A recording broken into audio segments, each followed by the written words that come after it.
Assalamualaikum warahmatullahi wabarakatuh. Halo Sobat Snega, perkenalkan nama aku Andi Muhammad Nabil sebagai moderator di acara Snega Berkobar, berbagi dan berkolaborasi. Nah, teman-teman, hari ini kita kedatangan tamu nih dari Child Campaigner yaitu Save the Children yang akan memaparkan materi. Nah, kalian pasti penasaran aja kan apa aja sih materi-materinya? Nah, tanpa lama-lama kita berdoa dulu nih teman-teman supaya apa yang kita lakukan di acara ini bisa berdampak bagus di masa kini dan juga di masa depan. Berdoa menurut agama masing-masing mulai. Nyanyikan Indonesia Raya. Nah, kepada teman-teman bisa duduk dengan siaga dan siap. Nyanyikan lagu Indonesia Raya dimulai.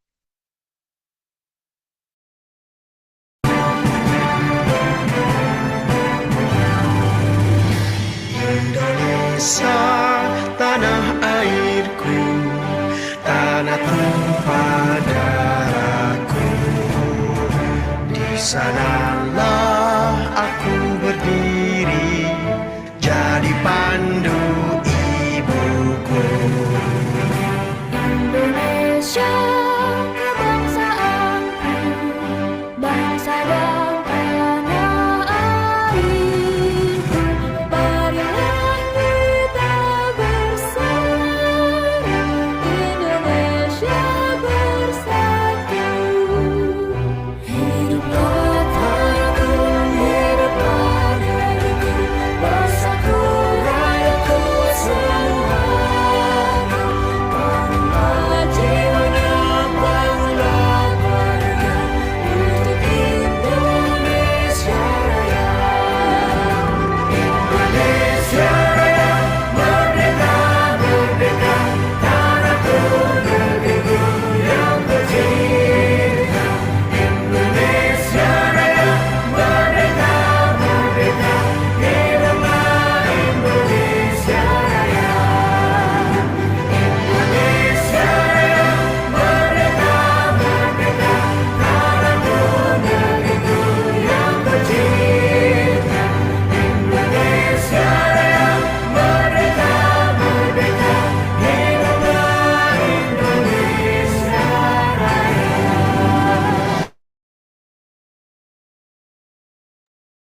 Indonesia Raya selesai. Nah, akhirnya kita bisa kenalan dulu nih teman-teman. Apa aja sih prestasi dari moderator dan juga pematerinya. Nah, yang pertama, prestasi aku adalah menjadi anggota OSIS di seksi bidang kelima. Nah, aku juga, aduh,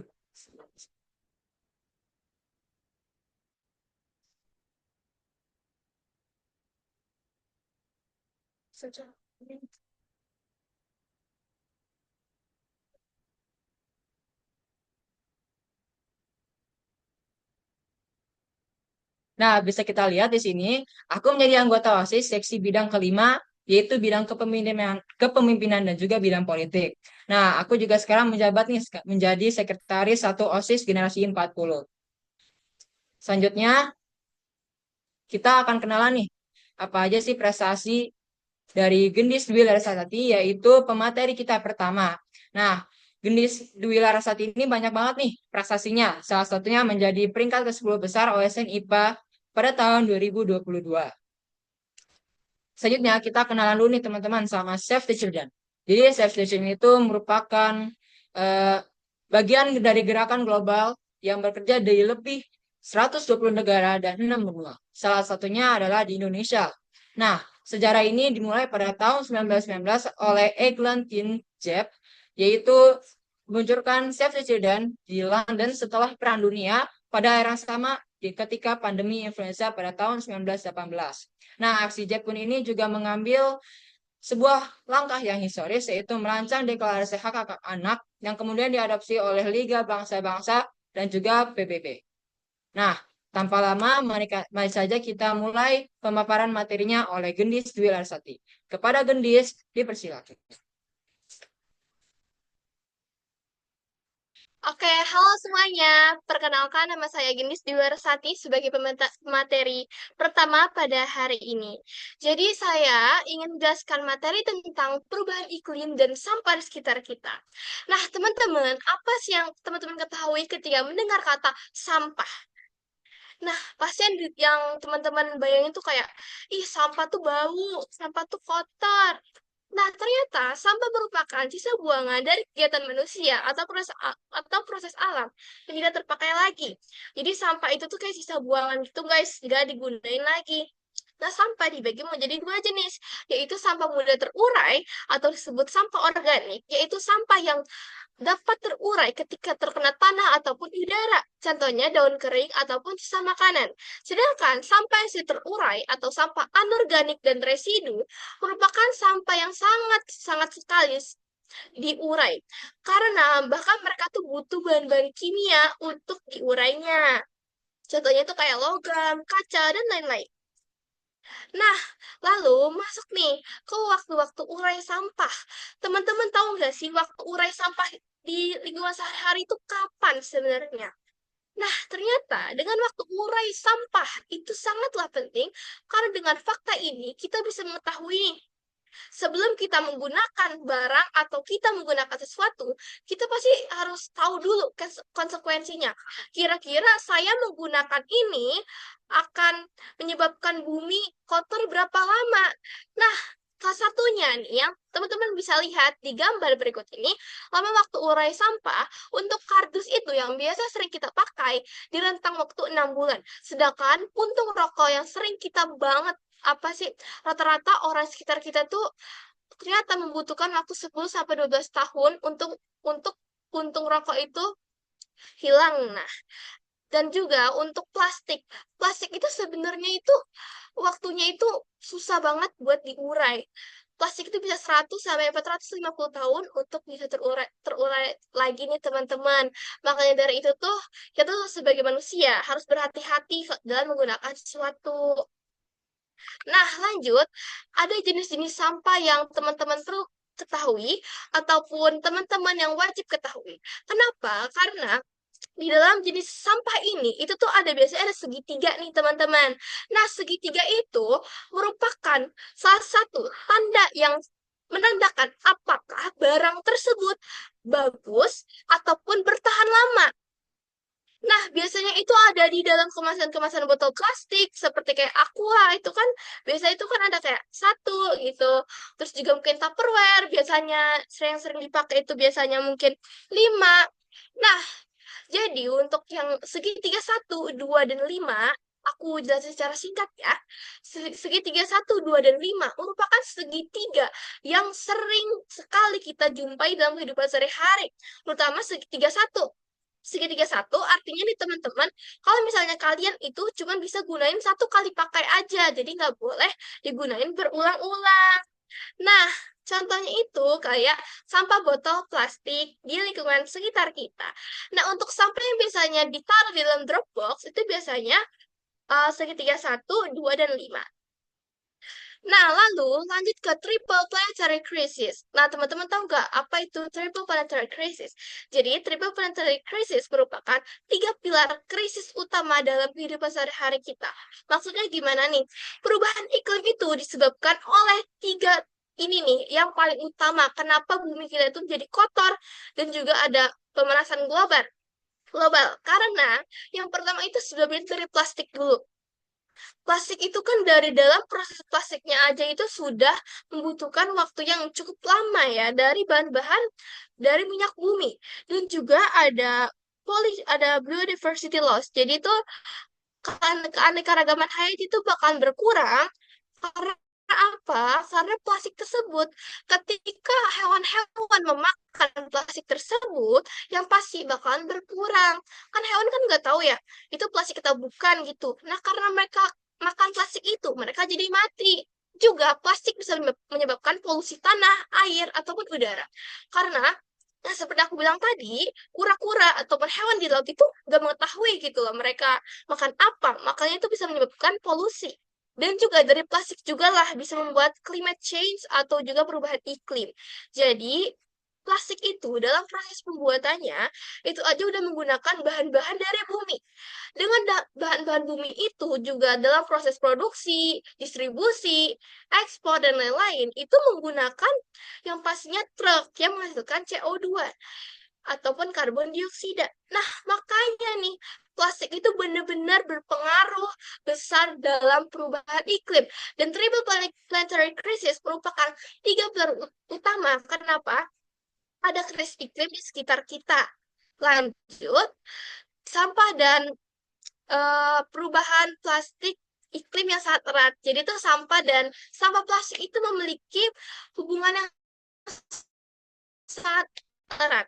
Sampah dan perubahan iklim memiliki hubungan yang sangat erat. Kenapa? Karena dalam proses produksi, pembuatan plastik itu menggunakan dari bahan minyak bumi. Proses transportasi ke TPA, ke rumah-rumah yang lain juga menggunakan transportasi pastinya yang menghasilkan CO2 ataupun karbon dioksida. Nah, juga untuk proses pengolahan juga pasti menggunakan kayak bahan-bahan pabrik gitu kan. Nah, dengan pemanasan itulah yang menyebabkan banyaknya asap-asap dan karbon dioksida gas metana yang menyebabkan apa? Bumi menjadi kotor. Terus lalu ada hubungan plastik dengan perubahan iklim. Sebenarnya ini aku bisa jelasin singkat aja ya. Jadi untuk dari yang apa sih panah biru ini, dari proses ekstraksi sama plastik itu dari biji-biji plastik yang kecil-kecil itu membutuhkan banyak banget energi dari sekitar ataupun biasanya dari kapal-kapal. Nah, itu biasanya itu bakal menyebabkan polusi di sekitaran laut ataupun juga sekitaran tanah. Dan juga proses percetakan plastik itu kan di pabrik-pabrik ya, menggunakan kayak banyak banget itu asap-asap. Nah, jadinya itu yang menyebabkan kenapa CO2 itu banyak. Dan juga plastik kan udah sampai nih ke kita. Kita mengonsumsi plastik setiap hari, itu nggak diolah dan menjadi apa? Menjadi suatu polusi. Lalu untuk dampak krisis iklim terhadap anak-anak itu tidak ada untuk hak hidup, hak partisipasi, hak tumbuh kembang, dan hak perlindungan.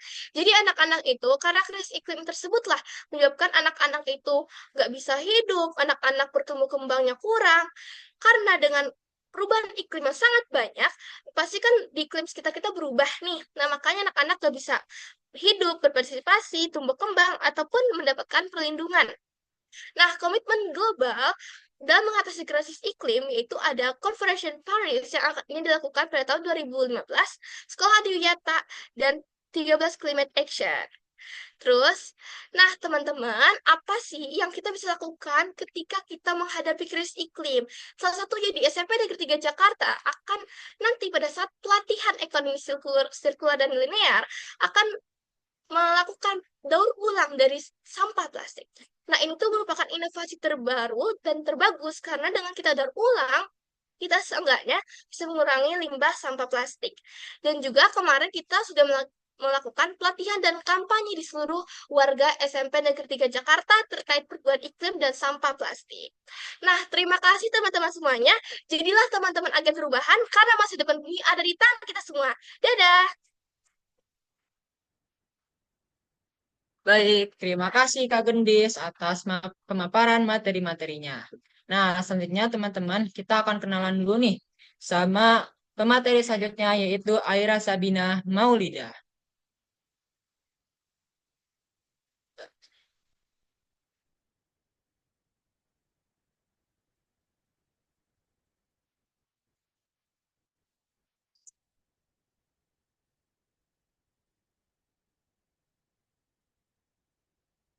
Nah, teman-teman, Aira Sabina ini banyak sekali nih prestasi-prestasinya. Yang pertama adalah second place dance Prix Indonesia kategori duo dan trio pada tahun 2025. Nah, yang kedua yaitu Aira Sabina mendapatkan scholarship to Entrance Dance Competition France pada April 2026. Nah, Aira ini juga memenangkan drum Yamaha pada HLS Concert. Nah, tanpa lama-lama nih teman-teman kita lanjut aja ya ke pemaparan materinya. Kepada Aira Sabina dipersilakan. Halo semua, perkenalkan nama saya Aira Sabina Maulida. Dan sekarang aku akan ngebahas nih, apa sih itu ekonomi sirkular? Jadi, ekonomi sirkular itu adalah pendekatan yang lebih berkelanjutan dengan prinsip reduce, reuse, dan recycle atau mengurangi, menggunakan kembali, dan mendaur ulang.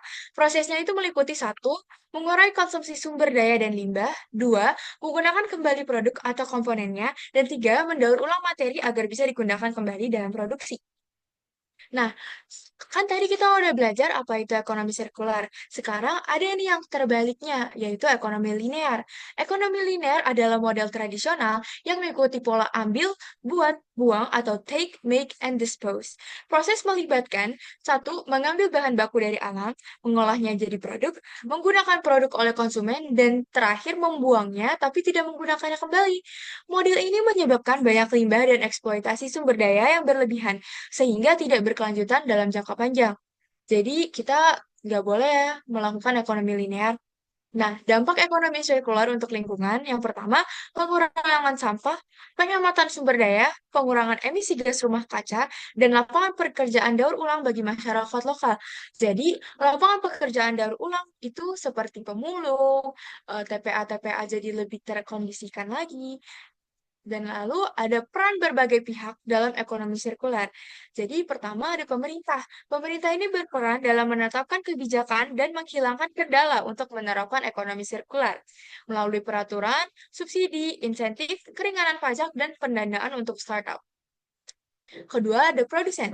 Berperan dalam merancang model bisnis yang ramah menggunakan sumber daya, merancang produk agar tahan lama dan dapat didaur ulang, dan memastikan kegiatan daur ulang setelah konsumsi produk dapat dilakukan.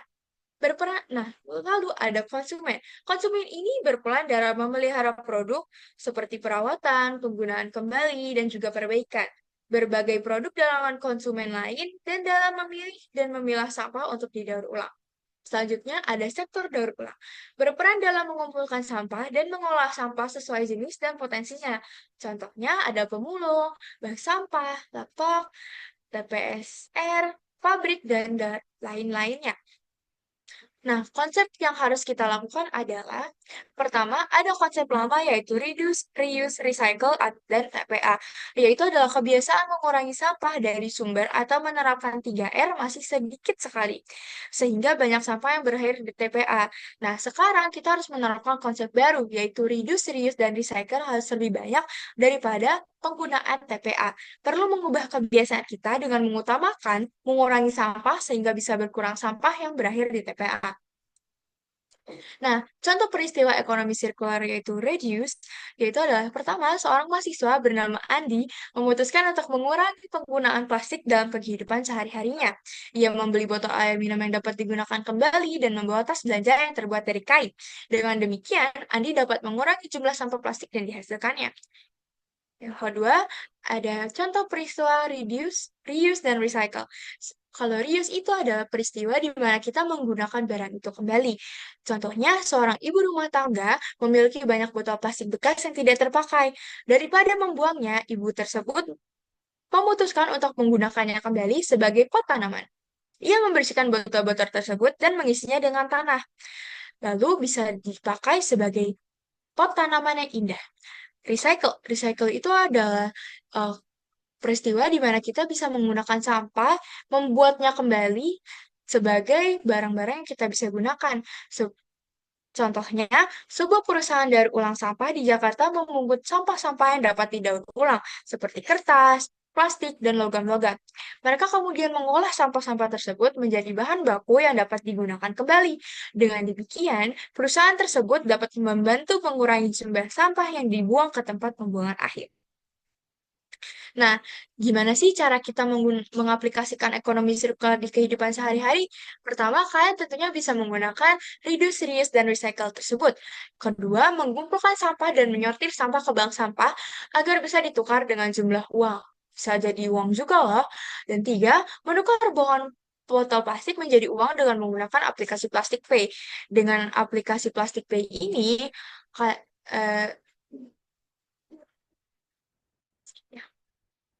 Nah, aplikasi Plastik Pay ini adalah aplikasi di mana kalian bisa mencari-cari ada bank sampah terdekat di mana kalian bisa menukar botol plastik kalian menjadi saldo uang di aplikasi tersebut. Sekian dari saya. Terima kasih. Wassalamualaikum warahmatullahi wabarakatuh. Waalaikumsalam warahmatullahi wabarakatuh. Sekali lagi terima kasih kepada pemateri kedua yaitu Sabina Maulida. Nah, selanjutnya kita akan mendengarkan pemateri ketiga yaitu dari Tihani Uswa. Kepada Tihani Uswa dipersilakan. Oke, terima kasih Kak Andi atas kesempatannya. Halo teman-teman semua. Jadi di sini aku Tihani Uzwa akan menjelaskan materi tentang kampanye digital atau digital campaign. Nah, jadi keorganisasian aku adalah Child Camper Utama Save the Children SMP Negeri 3 Jakarta dan prestasi aku mendapatkan juara 3 pada perlombaan CCI BSI Gemar Ramadan 1445 Hijriah yang dilaksanakan pada 16 sampai 24 Maret 2024. Nah, kampanye digital adalah strategi pemasaran yang dilakukan secara online untuk mempromosikan produk, layanan, atau merek. Kampanye digital dapat dilakukan melalui berbagai platform digital seperti media sosial, mesin pencari, situs web, email, WhatsApp, dan lain-lainnya. Tujuan kampanye digital adalah meningkatkan kesadaran merek, menghasilkan leads, meningkatkan penjualan produk atau layanan, membangun loyalitas merek, dan membangun hubungan dengan pelanggan.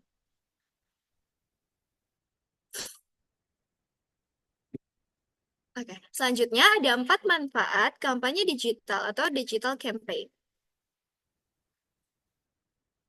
Yang pertama, meningkatkan brand awareness dengan menggunakan media sosial, mesin pencari, dan platform digital lainnya. Anda dapat menjangkau pelangganan potensial baru dan memperkenalkan merek Anda kepada mereka. Yang kedua, meningkatkan jangkauan. Melalui kampanye digital, Anda dapat mencapai audiens di berbagai lokasi. Selanjutnya, yang ketiga, meningkatkan engagement audience. Kampanye digital dapat meningkatkan engagement audience Anda melalui interaksi langsung, seperti komentar, like, dan berbagai konten. Yang keempat, fleksibilitas. Kampanye digital lebih fleksibel dibandingkan dengan media konvensional. Jenis-jenis kampanye digital. Nah, jadi yang pertama itu ada SEO atau Search Engine Optimization, upaya untuk membuat website Anda muncul lebih tinggi di hasil pencarian mesin pencari. Yang kedua, SEM atau Search Engine Marketing, upaya mempromosikan bisnis Anda melalui iklan di mesin pencari. Yang ketiga, Social Media Marketing, jenis kampanye digital yang menggunakan platform media sosial seperti Facebook, Instagram, dan Twitter untuk mempromosikan bisnis atau produk Anda kepada target audiens. Selanjutnya, yang keempat, ada konten marketing. Konten marketing adalah jenis kampanye digital yang berfokus pada pembuatan dan distribusi konten kreatif yang relevan untuk target audiens Anda. Dan yang kelima, ada WhatsApp marketing, mengacu pada serangkaian campaign marketing yang Anda dapat lakukan melalui WhatsApp. Nah, ada juga tips melakukan kampanye digital atau digital campaign. Yang pertama, tujuan kampanyenya. Tentukan tujuan yang jelas untuk mengkampanye digital Anda. Dan yang kedua, target audiens. Kenali target audiens Anda dengan jelas. Identifikasi kebutuhan, pain point, dan preferensi mereka. Yang ketiga, platform digital. Pilih platform digital yang paling relevan dengan target audiens Anda agar kampanye lebih efektif. Lalu yang keempat, ada pesan dan konten. Buat pesan yang relevan dan mampu memikat audiens Anda. Pastikan pesan Anda mudah dipahami oleh mereka. Dan yang kelima, kepatuhan hukum. Pastikan kampanye digital Anda mematuhi hukum yang berlaku, termasuk hak cipta, privacy, dan etika digital marketing. Mungkin segitu saja materi kampanye digital dari saya, Tihani Uzwa. Saya izin undur diri. Terima kasih, Kandi. Terima kasih Tiani untuk materi yang ketiganya. Nah, teman-teman, karena kita sudah di akhir acara, aku mau ingetin nih, kalian jangan lupa untuk like dan juga subscribe. Terima kasih ya teman-teman sudah mendengarkan materi kita yaitu Save the Children. Sampai jumpa di berkobar selanjutnya, berbagi dan berkolaborasi. Dadah!